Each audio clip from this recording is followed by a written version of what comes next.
This story is a work of fiction. Names, characters, places, and events are products of the author's imagination. Any resemblance to actual persons, living or dead, or to real events is purely coincidental. Sit back, relax and enjoy the story. Nabulabog ang tulog ko ng isang malakas na alarm pero kahit maingay iyon ay hindi pa rin ako natitinag sa higaan ko.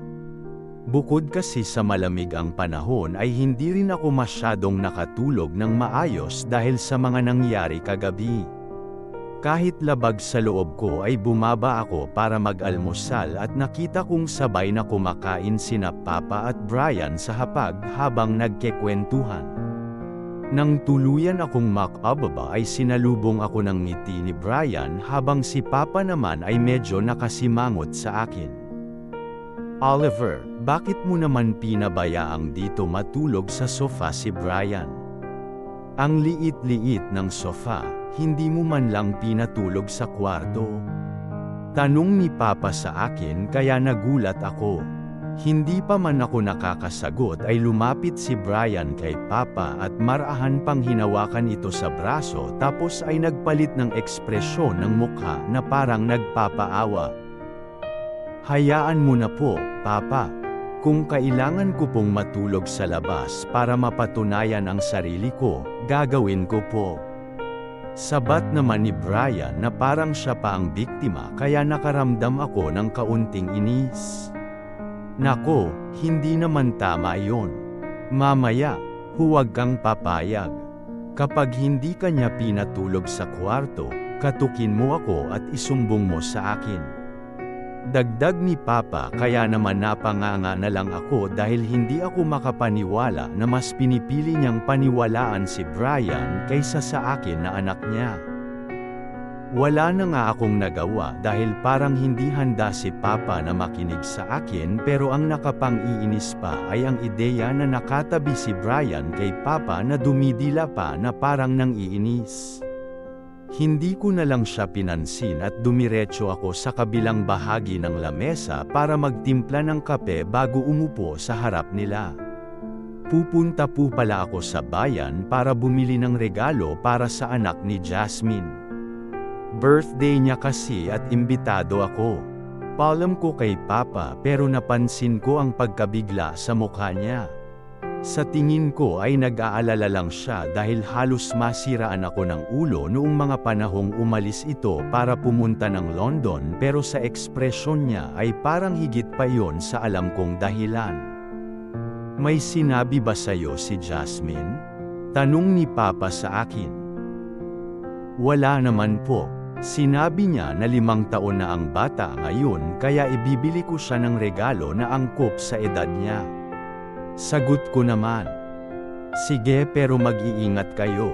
Tugon naman ni Papa na bumalik sa pagkain ng almusal niya. Kayo, ako lang po ang pupunta ng bayan. Sagot ko dahil hindi ko naman planong isama pa si Brian dahil bukod sa naiinis pa rin ako sa kanya ay gusto kong ipakita na hindi ako apektado sa kanya. Anong gagawin niya dito? Wala naman siyang mapaglilibangan dito. Mainam na mag-date kayo sa bayan para maayos at mapag-usapan niyo ang relasyon niyo.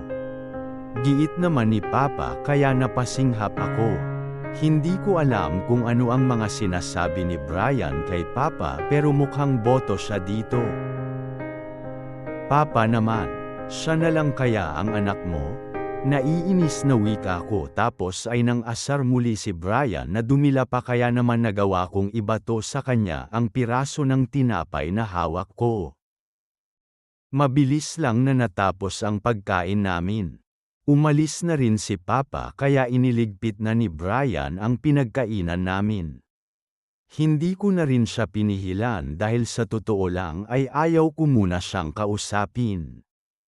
Habang nagliligpit siya ay pumasok na rin ako sa banyo para nga maligo. Pagkatapos ko ay siya naman ang sunod na naligo na mabilis lang naman din kaya saglit lang at nakalabas na rin kami sa bahay. Namamangha na pinagmamasdan ni Brian ang mga dinadaanan namin. Kahit nahirap siya dahil halos hindi siya magkasya sa tricycle ay iginagala niya ang paningin niya. Sa sobrang layo ng bayan sa amin ay halos abutin kami ng 1 oras at pagdating namin ay si Brian na rin ang nagbayad. Pumasok kami sa isang mall para nga maghanap ng magandang regalo para kay Calix. Sa totoo lang ay wala akong ideya sa kung ano ang magandang ibigay sa kanya dahil bukod sa hindi ko pa siya kilala ay hindi rin ako magaling pumili ng ireregalo. Nandoon yung pumasok kami sa department store para tumingin ng mga sapatos, damit at ilang gamit pero naalala ko na hindi ko alam ang sukat ng damit niya at sapatos niya kaya matamlay akong lumabas doon para mag-ikot pa sa iba. Itinuro sa akin ni Brian ang isang stall na nagbebenta ng mga bike. Mayroong iba't ibang uri para sa matatanda pati na rin sa mga bata. Pero habang tinitignan ko ang mga iyon, bukod sa mahal ay hindi ko alam kung ma-appreciate niya ang ganoong uri ng laruan lalo pat wala namang kalsada na pwedeng paggamitan doon. Sunod na pinuntahan naman namin ang isang toy store. Sobrang dami ng pwede naming pagpilian doon mula sa mga action figures, mga stuffed animals, mga remote control na mga sasakyan at mga interactive learning materials. Pero ang pumukaw sa atensyon ko ay ang Lego set. Naalala ko kasi na gusto kong maging isang engineer noon kaya yun ang kinuha ko. Nang mahawakan ko yun ay agad ko itong dinala sa counter para bayaran na.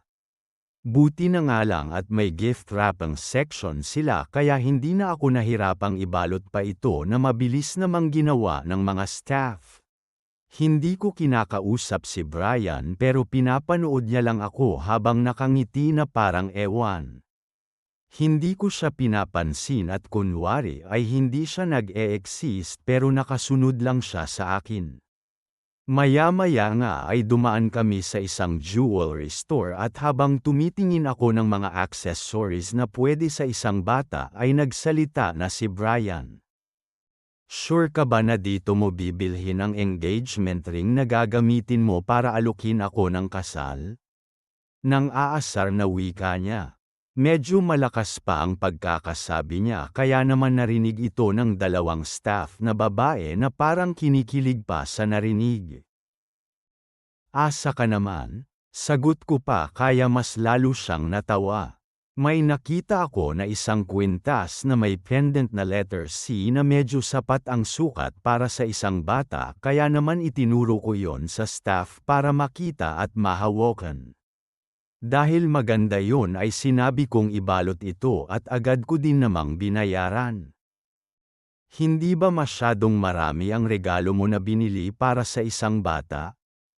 Tanong ni Brian sa akin habang naglalakad. 5 taon na yung bata. Hindi ko naman siya nakita at hindi na rin naman naiba sa akin si Jasmine kaya bumabawi lang ako sa mga panahon na hindi ko siya nabigyan ng regalo. Sagot ko naman kay Brian. Ninong ka ba ng bata? Sa tono mo parang ikaw ang ama ng bata eh. Natatawang tugon niya sa akin kaya hindi ko na lang siya pinansin at nagpatuloy lang sa paglalakad. Umakyat pa kami sa sumunod na palapag at doon makikita ang tabi-tabing mga kainan. May mga fast food, mga restaurant at ilang mga food stalls at coffee shops. Tinanong niya ako kung saan ko gustong kumain pero hindi ako sumagot. Nagulat pa ako nang bigla niya akong inakbayan at marahang dinala sa isa sa mga restaurant doon. Isa lang naman yung fast food chain at sa tingin ko ay tamang desisyon lang yun dahil bukod sa kukulangin na kami sa oras para bumalik at makarating sa oras ng celebration ay medyo nagugutom na rin ako. Hindi ko alam kung nagkataon lang iyon pero ramdam ko na tansyado na ni Brian ang kilos ko kaya doon niya ako dinala. Siya na nga ang umorder ng pagkain na pinabayaan ko na rin. Ibinaba ko saglit ang mga regalo na hawak ko sa katabing upuan at masaya pa itong pinagmasdan habang nananalangin na sana ay magustuhan ito ng bata. Mabilis namang nakabalik si Brian, dala ang tray ng pagkain at ilang inumin. Mabilis lang naman namin na natapos ang pagkain.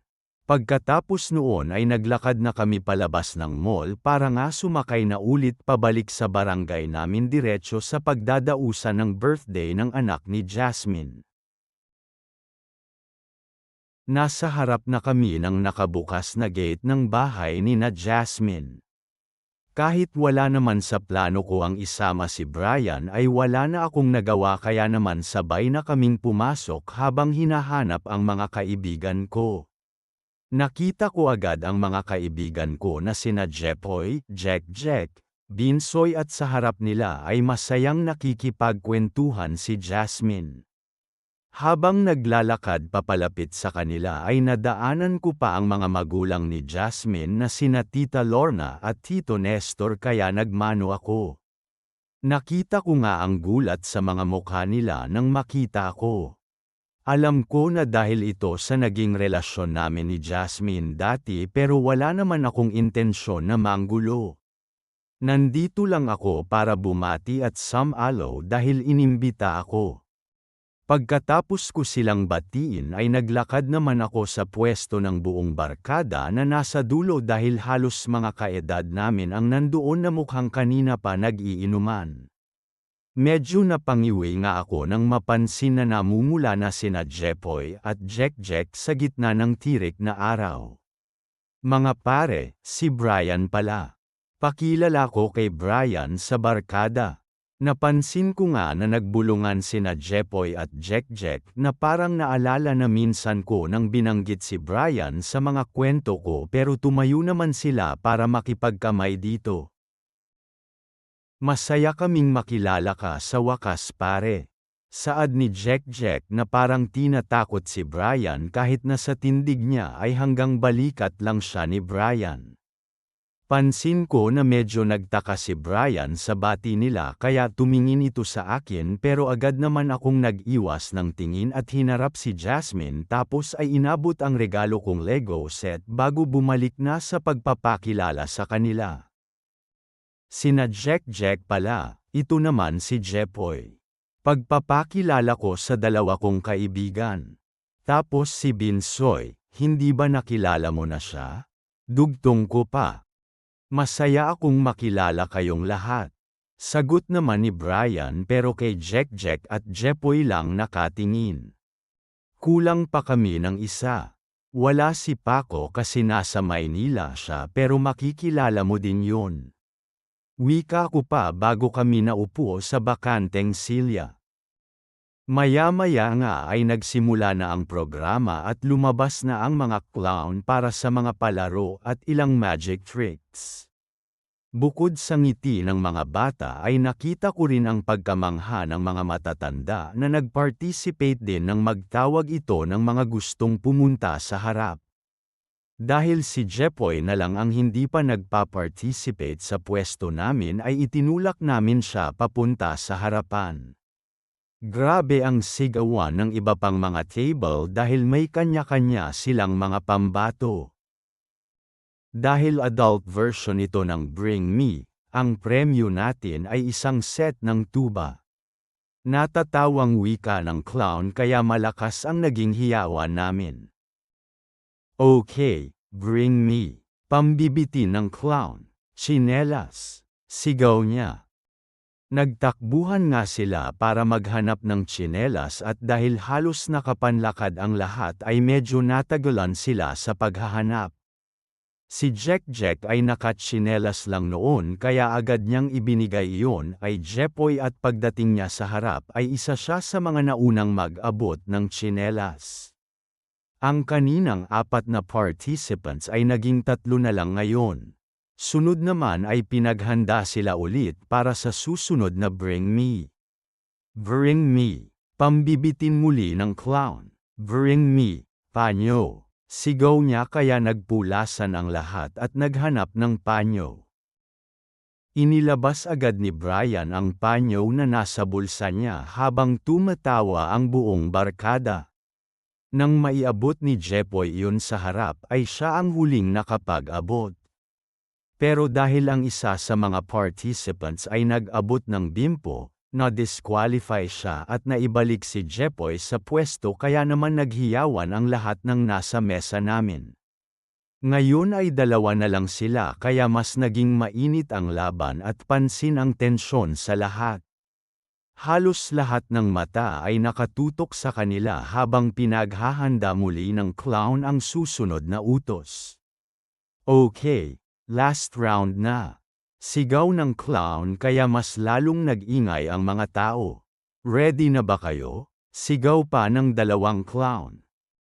Bring me, pambibitin niya habang umiikot ang tingin sa paligid na parang sinasadya ang pagpapakaba. Bring me, magjowa. Saglit na natigilan ang lahat bago sumabog ang tawanan, hiyawan, at kantsawan. Parang may sabay-sabay na nakagets kung ano ang mangyayari at naghanap agad ang dalawa ng magkasintahan para mabitbit sa harap. Bago pa ako makapag-react ay hinawakan na ni Jack ang kamay ko at hinila ako patayo. Kinuha naman ni Jepoy si Brian kaya mas lalong lumakas ang sigawan ng kalahatan habang halos magkandara pa kaming maglakad papunta sa harapan. Parehas naman silang may nabatbit sa harap at dahil nauna si Jepoy na dalhin kami sa harap ay kami ang unang kinausap ng mga clown.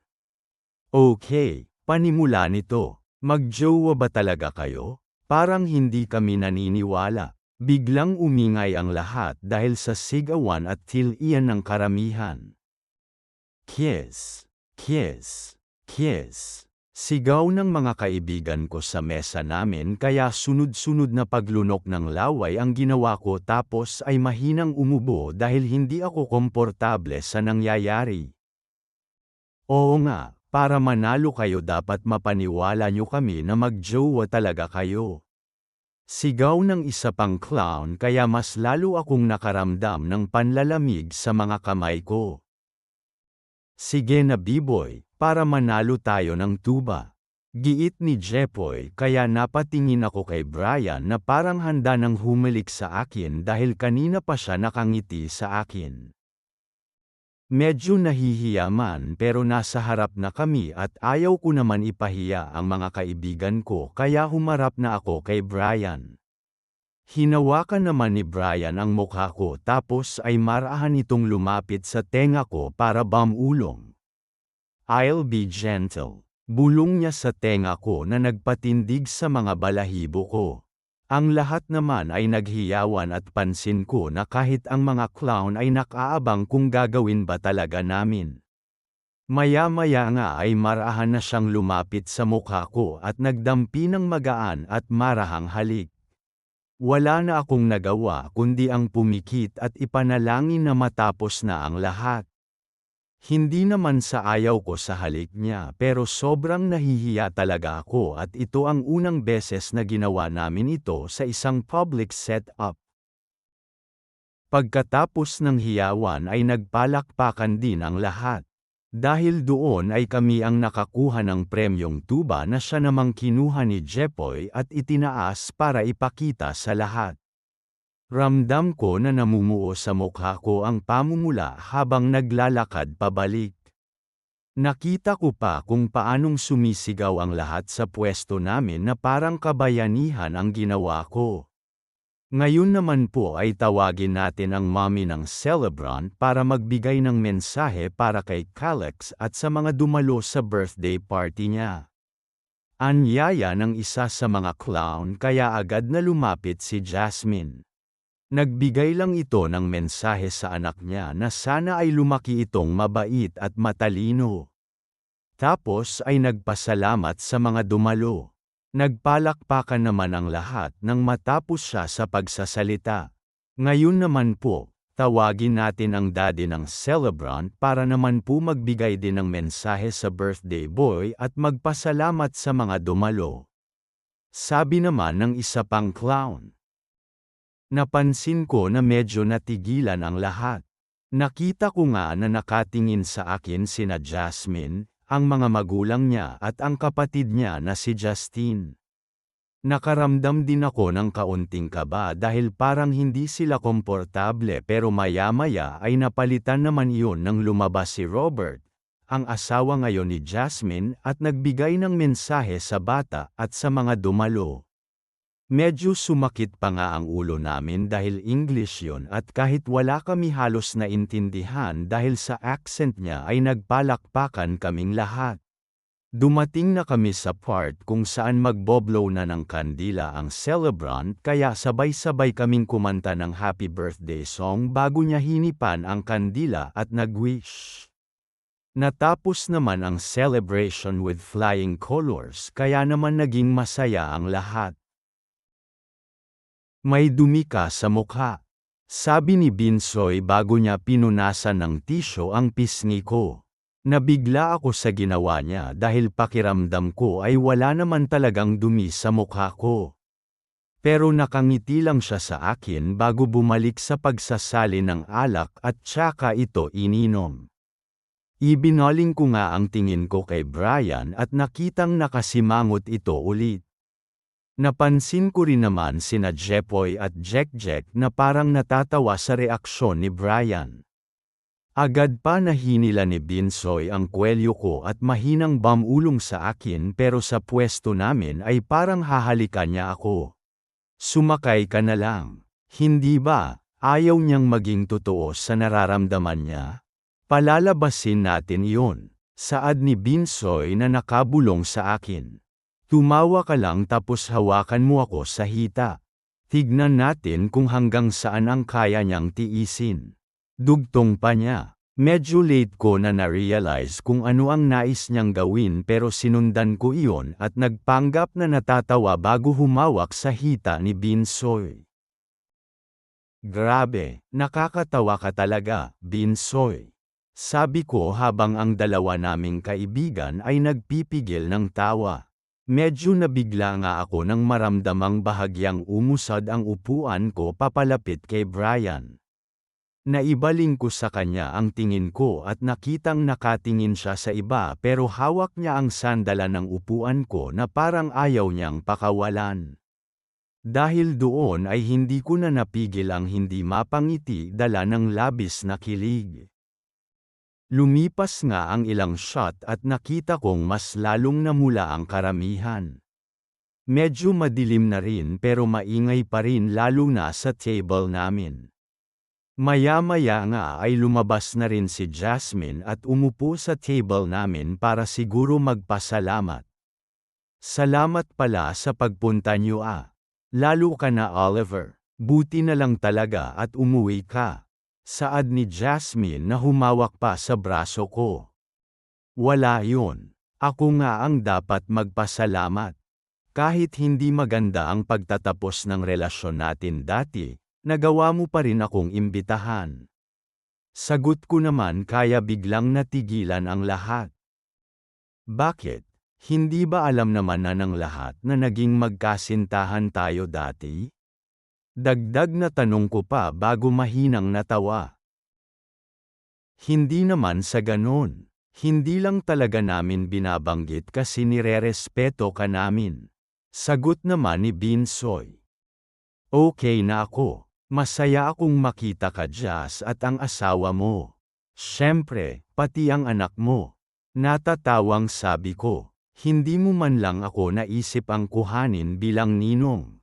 Dagdag ko pa. Nakita ko na napasinghap siya sa narinig at medyo hindi naging komportable sa biro ko kaya naman hindi ko na pinilit na magbiro pa. Nagkibit balikat na lang ako bago nagpatuloy sa pag-inom. Sino pala yang kasama mo Oliver? Tanong ni Jasmine sa akin na iniiba na ang usapan. Brian nga pala, boyfriend niya. Pagpapakilala ni Brian sa sarili na parang gustong ipangalandakan sa lahat para mabakuran ako. So, hindi pala joke yung ginawa nyo sa harap? Tanong muli ni Jasmine pero bago pa ako makasagot ay sumabat na si Jepoy. Ah, boyfriend na pala. Pang-aasar ni Jepoy na agad ko namang tinignan ng masama kaya hindi na niya nagawang ituloy ang sasabihin. Mahina na lang ako na naubo at peke pang ngumiti kay Jasmine para matigil na ang usapan tungkol dito. Nice meeting you, Brian. Sagot ni Jasmine at inabot ang kamay sa kanya at kinamayan naman siya nito. Alas 10 na iyon ng gabi nang matapos ang inuman at pagkatapos ng nakakapagod na tawanan at kwentuhan ay nagdesisyon na ang lahat na umuwi na.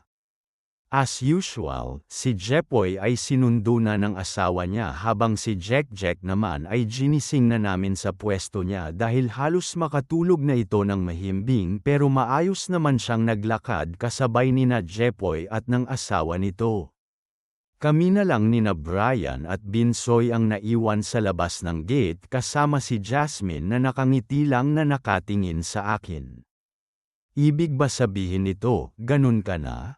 Tanong ni Jasmine sa akin na umakto pang nabali ang kamay na katulad ng ginawa ni Jack noong unang gabi na magkakainuman kami kaya mahina akong natawa. Hindi ko alam. Ang alam ko, naa-attract pa rin ako sa babae pero oo, nagmahal ako ng isang lalaki kaya sa tingin ko ay tama ka. Sagot ko naman na nagkibit balikat pa dahil kahit sa sarili ko ay hindi ako sigurado. Ako ba ang dahilan kung bakit ka napunta sa landas na yan? Tanong niya muli kaya mas lalo akong natawa pero agad din namang natigilan nang mapansin na seryoso siya.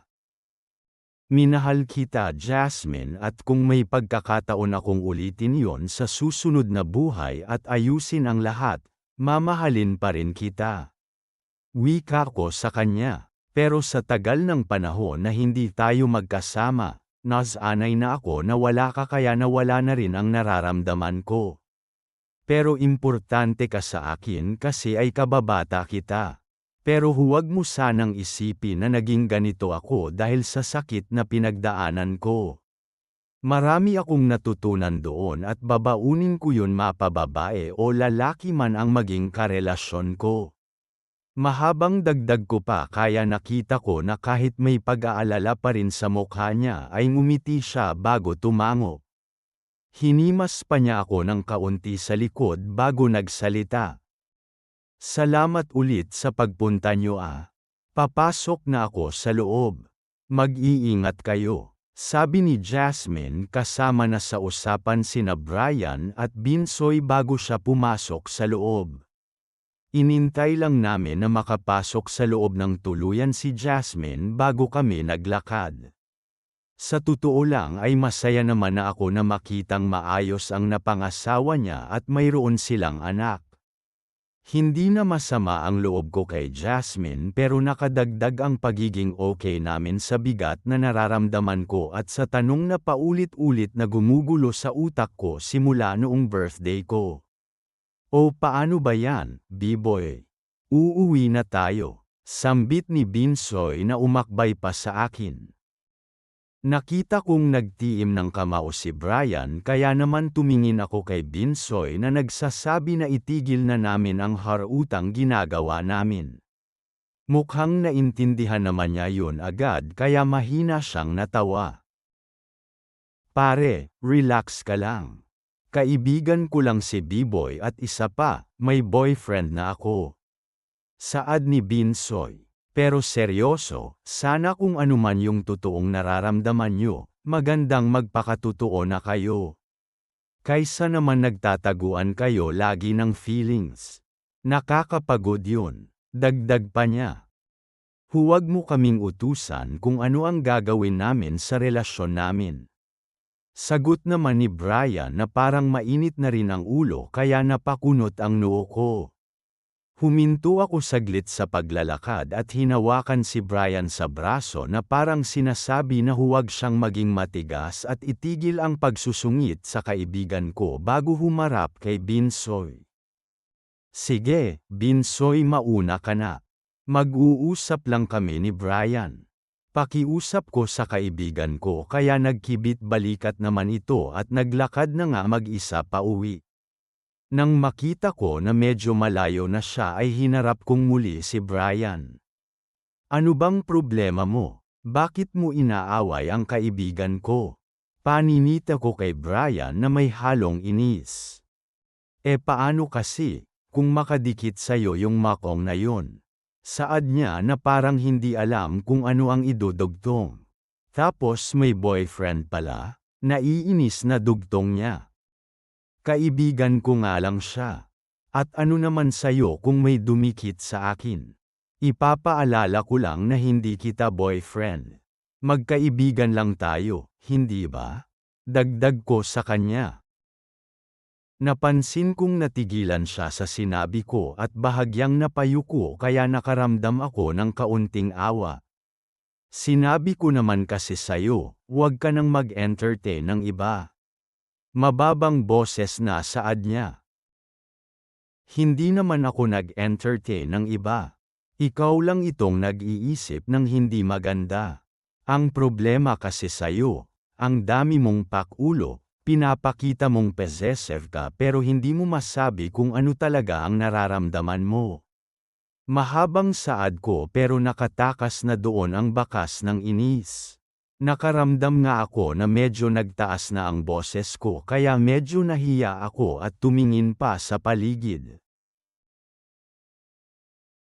Mahal kita, Oliver. Medyo napalakas na saad niya kaya saglit siyang natigilan pero agad din namang bumantong hininga bago lumapit sa akin. Natakot lang naman ako na aminin agad sa sarili ko kasi alam kong higit ka pa sa pinangarap ko. Ayaw kong masira yung pinagsamahan natin kaya ginusto kong manatili muna tayong magkaibigan habang pinaparamdam ko sa'yo na mahalaga ka sa akin kasi gusto kong malaman mo na deserve mong piliin araw-araw hindi lang dahil handa na ako kundi dahil sigurado ako.